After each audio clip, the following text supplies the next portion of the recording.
دوباره سوی تو باز آمدم. سلام عزیزم.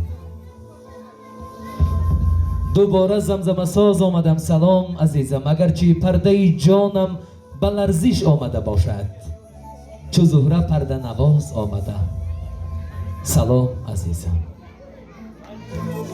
سلام ای دل، سلام ای نور دیده، سلام ای مردمی فرهنگ دیده. سلامی ماست پیک شادمانی، درود است و نشاط است و جوانی.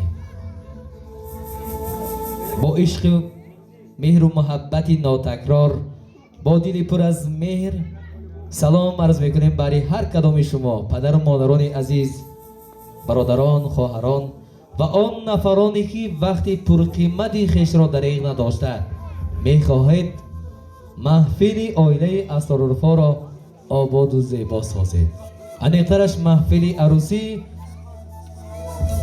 گل عروسی نازنین منیره بانو را که با امید و آرزوهای نیک همه ما و شما را سر دسترخوان جمع کرده به هم یکجا این روز را استقبال میگیریم. ما از درگاه خداوند پاک برای عروسی نازنین منیره بانو بخت و سعادت و خوشبختی و سعادتمندی تمنا میکنیم که دائما خوشبخت و سرافراز و سربلند باشند. هر کجای قدم میگذارند بخت سفید، زندگی خوشبختی و سعادتمندی، روزگار هم قدمش باشد.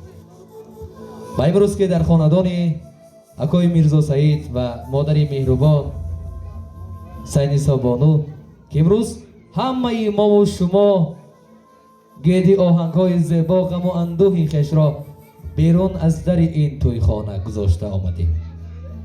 همه شما را خوش آمدید بگیم. خوش آمدن میگیم که دوستان امروز به بزم دوستداران مرحبا. دوستان امروز به بزم دوستداران مرحبا. بر نشاط نوش جان بختیاران مرحبا.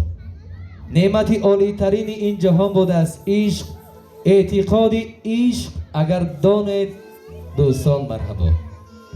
مرحبا به محفل عشق و محبت. مرحبا به محفل صوت و نوا که غم و اندوه که نو و عداوت درد و حسرتی دلی هر کدامی ما و شما را دور می سازد. آخر بیایم یک لحظه فارغ از غم و غصه باشیم، گری ترانه های عاشقانه چرخیده باشیم و خرسندی کرده باشیم. از این فرصت استفاده میبریم بار دیگر برای این خاندان خوشبختی و سعادتمندی میخواهیم و میگیم که یک دعای نیک دائم این خانه پر از خنده شود.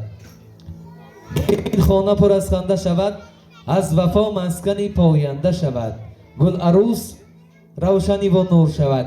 چشمی بد بیند اگر به این خاندان، الها هر دو چشمش کور شود. همین آرزوی نیک رو میکنیم بار دیگر دوستان گرامی. میپردازیم به آغاز زیبی این محفل ها که صوت و نوا است. هر کدامی ما و شما تشنه ساز و نوا، رقص و سرود و ترانه های دلچسب و دلفریب هستیم. در این محفل یکی از چهره های نامدار، جوان و امیدبخش، مطربی آوازدار قربانعلی سراج تنین انداز است. محفل آرا است. محفل امروزه را با ترانه های زیبایش ترنم میکند و همچنین یک هنرمند محبوب و ناتکرار دلها استاد فخرالدین ملک ما را همراهی میکنند و یک چند سراینده و حافظ هایی که امروز میخواد محفل امروزه را بازم حضور تراوت دیگر زم کنند. ما علی هنرمندان رو بار دیگر خوش آمدید میگیم. از نام علی هنرمندان، علی خاندان رو بار دیگر صمیمانه تبریک میگیم. بار دیگر خوش آمدن. نوری دیده تاجی سر، منیره بانو خواهر ارجمند، گل عروسی نازنین توی مبارک باشد و برای مادر ارجمند مبارک باشد توی فرزند. همه شما از دیان دل همسایه ها، خویش و اقربان، نزدیکان و پیوندان را به این خرسندی دعوت میکنیم. بیایید یک تا خرسندی را با هم استقبال میگیریم و میپردازیم به آغاز محفل امروزه. صوت و نوا نخست شده به صحنه هنرمند جوان و ممتاز آوازدار، بلبل شناخته و معروف قربانعلی سراج را روی صحنه میخونیم که بهرش میگویم از نام هواداران صوت و نوایش قربان علی جان دل زنده شود شنیده آوازی تو را.